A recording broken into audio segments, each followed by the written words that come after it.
اسلامی قدروں کے پروگرام روشنی میں آج ایک ایمان افروز واقعہ آپ کے لیے پیش کر رہے ہیں۔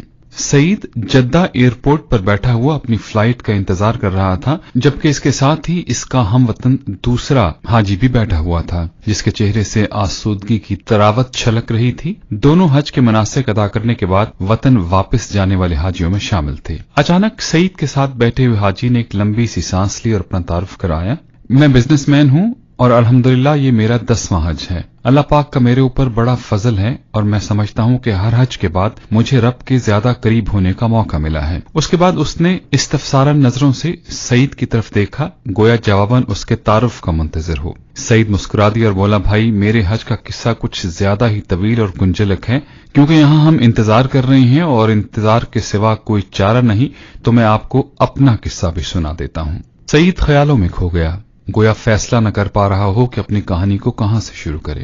بولا، میرے بھائی میں ایک پرائیویٹ ہاسپٹل میں فزیو تھراپسٹ ہوں۔ میں نے کئی سال اپنی تنخواہ میں سے تھوڑی تھوڑی رقم کٹوا کر اس حج کی تیاری کی ہے۔ اس سال میرے حج کے اخراجات پورے ہو گئے تھے، جنہیں میں ہاسپٹل کے فائنانس ڈپارٹمنٹ سے لے کر نکلا ہی تھا کہ ایک خاتون کو دیکھا جس کا بیٹا ایکسیڈنٹ میں تقریباً معذور ہو گیا تھا، مگر پچھلے 6 ماہ میں میری انتھک محنت، پیار و شفقت اور اللہ کے کرم سے وہ تقریباً 50% ٹھیک ہو گیا تھا، جبکہ امید تھی کہ مزید 6 ماہ کے بعد وہ مکمل صحتیاب ہو جائے گا۔ اس خاتون نے مجھے سلام کیا اور بجھے ہوئے لہجے میں بتایا کہ وہ لوگ ہاسپٹل چھوڑ کر جا رہے ہیں، شاید پھر ہماری ملاقات نہ ہو، لہٰذا میں آپ کو ڈھونڈ رہی تھی، جس پر مجھے کافی اچنبھا ہوا۔ مجھے لگا جیسے وہ میرے علاج سے مطمئن نہ ہو۔ کیا آپ میرے طریقہ علاج سے مطمئن نہیں ہیں؟ میں نے اس خاتون سے سوال کر ہی دیا۔ نہیں ڈاکٹر صاحب، ایسی بات نہیں ہے، آپ نے تو بچے کو ڈاکٹر کی بجائے باپ بن کر سنبھالا ہے، میرا تو رواں رواں آپ کو دعائیں دیتا ہے۔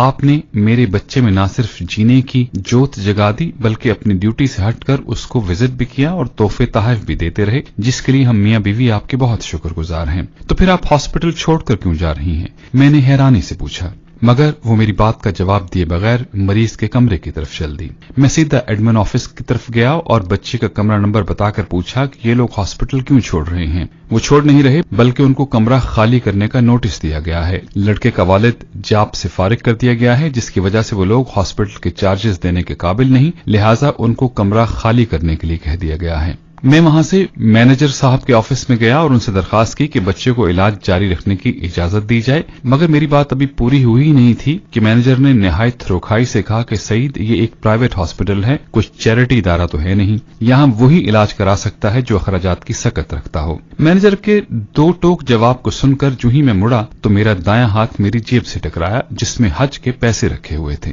دفتر سے نکل کر میں نے آسمان کی طرف دیکھا اور کہا، اے اللہ، تو اچھی طرح جانتا ہے کہ مجھے تیرے گھر آنے کا کس قدر شوق ہے، اور اب جبکہ میرا خواب ایک حقیقت بننے والا ہے تو اس بچے کی زندگی کا سوال کھڑا ہو گیا ہے۔ اے اللہ، میں مجبور ہوں، مگر تو بے نیاز ہے، میں حج پر نہ آ سکا تب بھی مجھے اپنے فضل سے محروم مت کرنا۔ میں وہاں سے سیدھا اکاؤنٹس آفس میں آیا اور اس بچے کے اگلے 6 ماہ کے اخراجات جمع کرا کے اس کے ڈسچارج آرڈرز کو کینسل کرا دیا۔ الحمدللہ میرا دل سکون سے بھر گیا تھا، مگر حج پر نہ جانے کی کسک اپنی جگہ تھی۔ تو پھر آپ نے جب اپنے حج کے اخراجات اس عورت کے بچے کو علاج کے لیے دے دیے تو آپ حج پر کیسے آ گئے؟ عبدالباری نے بے چینی سے سوال کیا۔ میں جب گھر آ کر لیٹا تو حج کے مناسک کا ایک منظر میری نگاہوں میں گھوم رہا تھا۔ میں نے کئی بار بیت اللہ کا خیالی طواف کیا تھا، کئی بار لبیک اللہم لبیک کہتے مجمع کے ساتھ اپنی آواز ملا کر ان کا حصہ بن گیا تھا۔ پتہ نہیں کب میری آنکھوں سے آنسو بہنا شروع ہو گئے اور ان بہتے ہوئے آنسوؤں کے ساتھ ہی میں سو گیا۔